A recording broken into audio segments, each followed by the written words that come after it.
So we could invite Dr. Maud Cross to explain what she's been doing in the School of Bees in UCC, that's Biological, Earth and Environmental Sciences. Thanks very much. So this is, okay. Hello everybody. As Tom already said, my name is Maud Cross. I'm currently working in the School of Biological, Earth and Environmental Sciences in UCC. And, how do I make, does this work? No, does this work? one? Yeah. Yay, okay. So I had a talk a few months ago now when we started off with the Digital Champion programme. And my goals for today, for June, were to produce a video on the School of Bees rainbow trout dissection, and in this way to create a high-quality learning object for dissemination and reuse, both for first-year biology students and to a wider audience for training professionals such as fisheries officers, things like that. And in this way to enhance the reputation, hopefully, of the School of Bees and UCC as online learning specialists.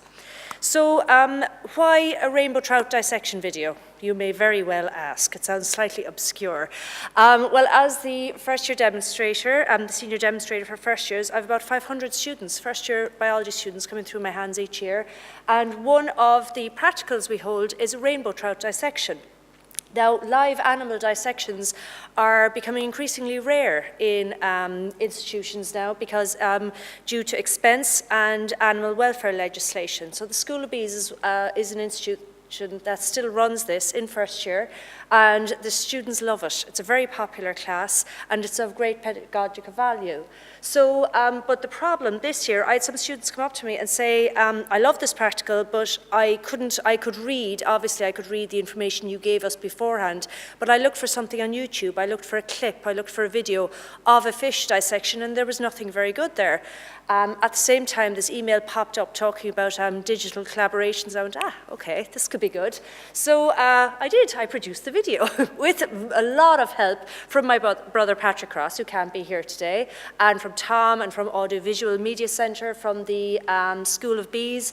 At the moment, the video looks like this. This first screen on the left, it's an introductory piece outlining the details of the video, explaining it, which was filmed in the Audiovisual Media Centre in UCC on green screen. A lot more difficult than talking to you or talking during a lecture. Once a camera comes in front of you, you tend to become a bit blank because you can't ad-lib or anything like that. And the other part of the video then looks like this. Oh, come back. So it's broken into three parts, into three panels. The top panel is the actual video of the fish dissection. We used a visualizer and we recorded it down in the School of Bees in one of the labs there with some fantastic lighting, helped by Tom. We were there with lamps and all kinds of things. We did some great work. And then these other two panels were added during the editing process. So on the left-hand side, we have information pertaining to what's being filmed at the time. And the right-hand side, then, there's links to external resources, such as papers, different sites, that kind of thing. So when this is published on YouTube, those links will become live. And also, there'll be chapters inserted into the video, which would be very useful from a learning perspective. Let's say, okay, I want to know more about the brain of the rainbow trout. You pause it there, you read more, you follow the links, things like that. So in total, it's only about 6 minutes and 3 seconds long, but it took a lot more time than that to make. And that's my Digital Champion project. Thanks very much. Good morning. My name is Finn Morricu. I work with the Department of Education and Skills as a school inspector, but this year I've been working with UCC to progress a postgrad diploma in educational leadership. And one of the dimensions of that programme was coaching and mentoring, and the importance of post-lesson conversations and the skills required, including my own skills, around how to give feedback in a post-lesson conversation. So with the help of Tom and others, I decided to focus my attention on providing video opportunities so that we could look at the video clips and decide where we personally stand in the context of post-lesson conversations. So my background is very limited experience with technology, and I sought to use video to support skills associated with feedback and post-lesson observation conversations. My focus was dual in the sense of the postgrad diploma in education leadership focused on established teachers who were interested in being principals, deputy principals, or were actually in those positions already. And what we were trying to do was to see what is the skill set required in order to do this in the most effective way. And in order to do that, I was also conscious of, within the School of Education, the whole notion of cooperating teachers who would allow student teachers into their class, or who in turn would support teacher education by visiting classes.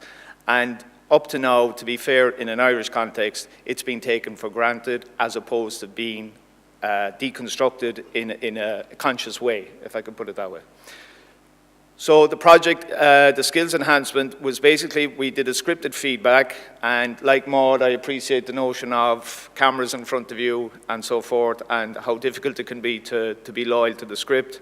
The various scenarios, we discussed various scenarios in the context of post-lesson conversations, and we considered the notion of seeking consistency of engagement and to at least highlight the areas for discussion when it comes to classroom observation and feedback. So my goal for June was to edit further and share the material online, i.e. I have my homework completely done for today.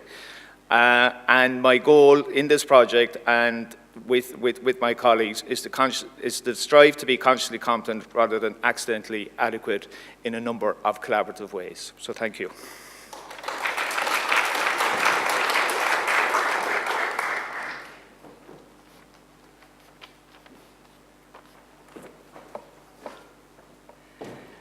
Hi, my name is Susan Crawford, and I'm from Sports Studies and Physical Education in the School of Education here in UCC. And I started out back at the beginning looking at the whole notion, first of all, experience with technology, like my previous colleague speaking in and about the beginning and touching on different aspects of using different types of technology. My own background is in sports studies, physical education. I specialise in the whole area of developing fundamental movement skills, basic movement skills for children and adults with autism who tend to present with motor impairment, typically from a very young age. So what I want to do is incorporate different types of teaching and learning methodologies to suit the different types of learners so that people could engage in different skills of movement. And in particular, I was trying to create a program that parents, occupational therapists, teachers, etc., could use in situ, be it in the track, in the classroom, or at home. So through the last number of months, I've learned the basics about wireframing from Claire, my teaching and learning colleague who's here, and made links with our colleagues in computer science, and we've gone on to design and develop an app from the program I had initially created at the start. And we currently have a rudimentary web page also being set up.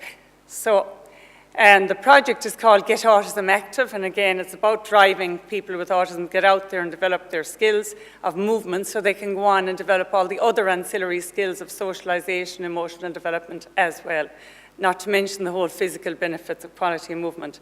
The app is step one. We also are currently developing an online program to go with it, and a handbook to go with it, and finally a movement kit that includes the equipment for different skills, catching, throwing, etc. To date, the basic app design is in place. The website is under construction, and that's it, getautismactive.com.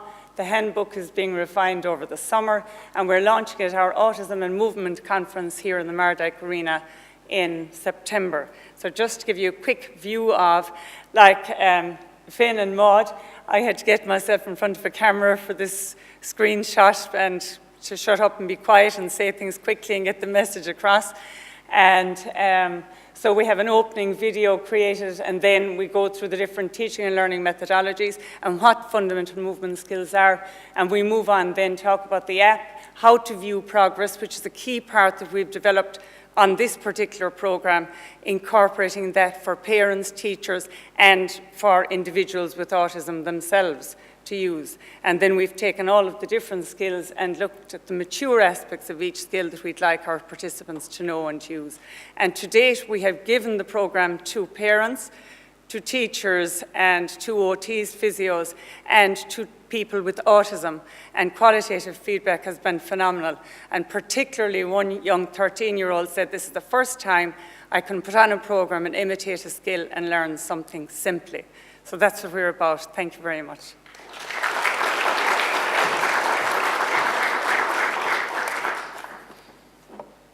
Okay, so Tim.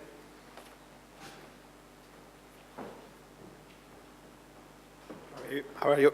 My name is Tim O'Sullivan from the School of Pharmacy here in UCC, and for my project I guess I had a very specific focus. I was looking at introducing a flipped classroom approach to organic spectroscopic analysis, which is essentially looking at spectra of different drug compounds, for example, and from that being able to determine what the molecular structure of these drugs are.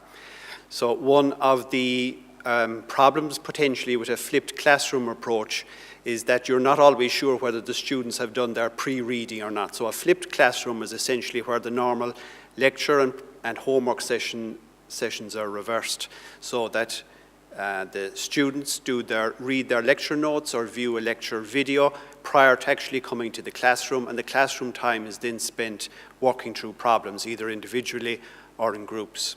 And as I said, the problem with that is you can't always be sure how much or what level of student engagement you have. Have you 90% of the class who have looked at the lecture video beforehand or not?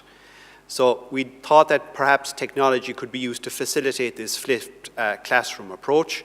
And following discussions with the instructional design team here in UCC, we thought that in particular articulate storyline would be maybe one way of enabling this process.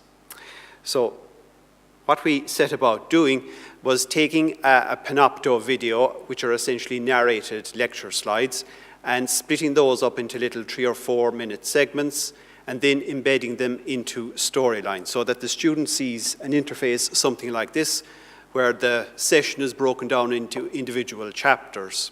And at the end of each 3 or 4 minute video segment, then they come to a little question or a quiz which directly relates to the preceding video material. And if you look closely there, well, you can just about see in the bottom right-hand corner that the next button has been grayed out. So unless the student successfully or correctly answers the question, they're unable to move on to the next section of the video. So in this particular setup, you see what these squiggly lines or spectra look like here. A hotspot type or style of question is particularly useful. So we can take the spectrum here and divide it up into sections such that if the student clicks on an incorrect band or peak, then they get feedback saying, actually, no, that's not the correct answer. If they do correctly identify the band, so in this case, it's the band slightly to the left, then they get feedback saying that is indeed the correct answer. And now you see that the next button on the bottom right-hand corner is enabled, and now they can move on to the next video segment. So we try to use a variety of different question styles, such as these hotspot questions, a mix and match question, where here they have to match the ring substitution pattern with the appropriate bands, and also this sort of drag and drop approach. So they're given an array of different spectra. They must identify the key functional group and drop that functional group onto the correct spectrum. So hopefully the student works their way through these little short segments of video followed by the questions, and that they finally reach completion. And from the tutor's perspective, what's particularly useful about this package is that it exports the module in a SCORM format, and that format happens to be compatible with your major VLEs such as Blackboard or Moodle, so it can be directly uploaded into Blackboard or Moodle. And more importantly, from a tutor perspective, that module communicates with the grade center in Blackboard or Moodle. So the tutor can check how many of the students have actually reached completion. So that if we go into the Blackboard Grade Center, we can see here that this particular student has actually reached completion. They have engaged with the pre-classroom material, and so they're going to derive maximum benefit. And then, of course, it's up to the tutor what sort of carrot or sticks he might want to use in terms of bringing engagement up to the maximum possible level. So that's essentially what we've done in a nutshell, and I have to thank a bunch of people, particularly the people here in UCC, Patrick and Claire in particular from the instructional design team and the National Forum, for the opportunity to take this project forward, and you for your attention. Thank you.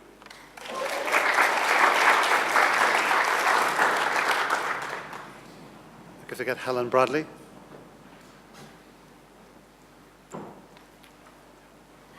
Hello everybody, I'm Helen Bradley from the Geography Department within the School of the Human Environment. So just to give you a sort of an idea of what my initial goals with this were, I had already been involved in the development of an online GIS module, and so when the Digital Champion project came up, it seemed like a really great opportunity of two things that went together. And so I really saw this as a way of sort of upskilling so that I'd be able to develop the best possible online GIS module that I could.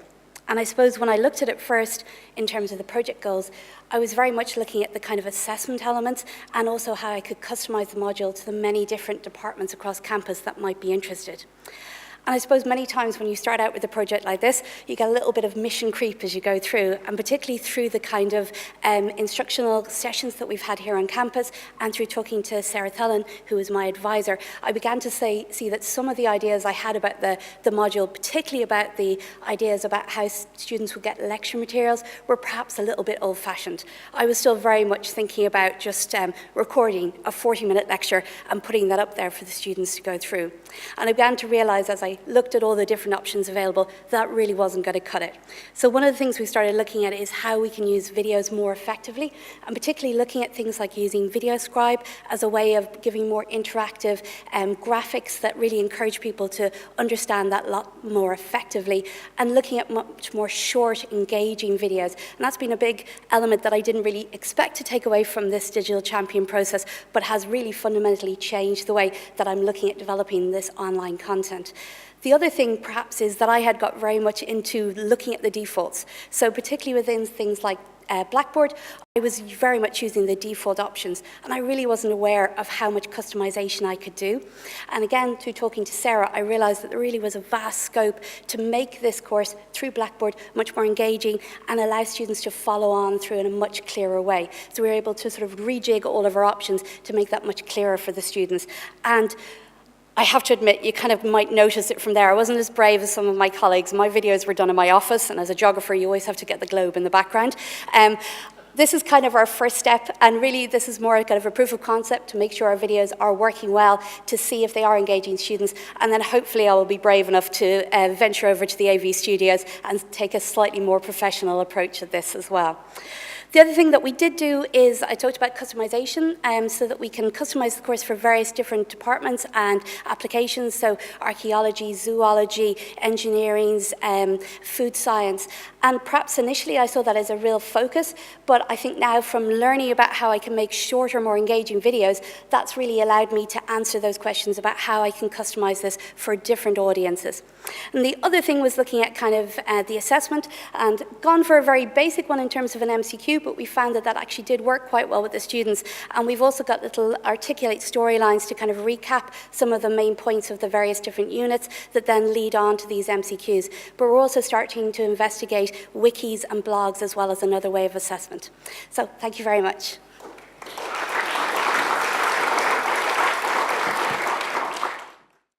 So my name is Tim O'Sullivan. I'm a lecturer in the School of Pharmacy, and I also teach in the Department of Chemistry. What TEL tool has your course benefited from the most? In this particular project, we've been using a storyline or articulate storyline, which is a way of kind of creating interactive videos. So the idea here is that we get the student engaged with what they're viewing in terms of the lecture material, so that they're not just passively sitting down and watching the video, but they're actively engaged, and at different points they're being questioned on the preceding video, and if they correctly answer, then they move on to the next section. What resource do you think is most helpful to students? I guess part of the problem with the internet is that there's so much available that there's almost too much choice. More at the kind of upper undergraduate level or postgraduate level, I would often direct students to Google Books. I think it's a kind of an underused resource, because there's a huge amount of books available in the library, but knowing where to find the information is the tricky bit. Whereas Google Books will allow you to search for a term in a monograph or whatever and find it very, very quickly. So you can either use Google Books or then head to the library. What is the one piece of advice you would give to someone starting out with TEL? Again, in a similar vein, use Google in terms of see what has been done before you rather than reinventing the wheel. Particularly, for example, in the project we've just been doing, there's a huge amount of user-created material already available. So maybe a lot of the material that you would require for your project has already been done by someone else. So reuse that rather than starting from scratch. Hi, my name is Finn O'Rourke. I'm a Senior Inspector with the Department of Education, seconded to work with the School of Education UCC, and in particular to work on a postgrad diploma in educational leadership. What TEL tool has your course benefited from the most? What we did with the TEL project is that we specifically focused on a skill set which would be around the area of observation and feedback, post-classroom observation and feedback in the context of teacher education, but also in the context of teacher leadership and the importance of leaders understanding how to give feedback. So that was the main purpose. So with that skill set, we decided that video would be the best form to engage with, and through that medium to explore what are the best practices with regard to feedback in classroom observation. What resource do you think is most helpful to students? In the context of our work, we would be of the view that the video piece is certainly a medium which opens up a lot of opportunities, not least the fact that the postgrad diploma is an online, blended online program. So it affords us the opportunity to upload material, including videos, analysis, voiceover, etc. And then we're in the position to discuss in class the pros and cons of what we've seen. And it also gives us an opportunity to share with others. And an outcome of this project has been our engagement with other faculties such as medicine and pharmacy and so forth, who are equally interested in that whole skill set around observation and feedback. What is the one piece of advice you would give to someone starting out with TEL? I think the one of the biggest learning curves for me was the notion of have confidence in the message you have to offer, but equally not to expect to produce a perfect product. We haven't produced a perfect product, but we like to think we've begun a conversation through the product we've initially produced, and we're obviously going to hopefully in the future develop it even further. My name's Helen Bradley. I'm from the Department of Geography in the School of the Human Environment here in UCC. What TEL tool has your course benefited from the most? We were looking at the development of an online GIS module. So really what we're routing that through is Blackboard. So we've been looking at a lot of the different tools available in Blackboard, but probably the key one for us is going to be video. So really allowing students to engage and find out about the subject without having that kind of one-to-one mentorship that we might get in a traditional lecture situation. What resource do you think is most helpful to students? I think perhaps, of course, the videos are going to be very helpful. We're also looking at using Articulate as well to kind of reinforce the key messages of our lectures or our lessons that we're using. And I think that's probably going to really help to reinforce the kind of key elements that we want them to take away, I should say, from the section that we're doing. And what is the one piece of advice you would give to someone starting out with TEL?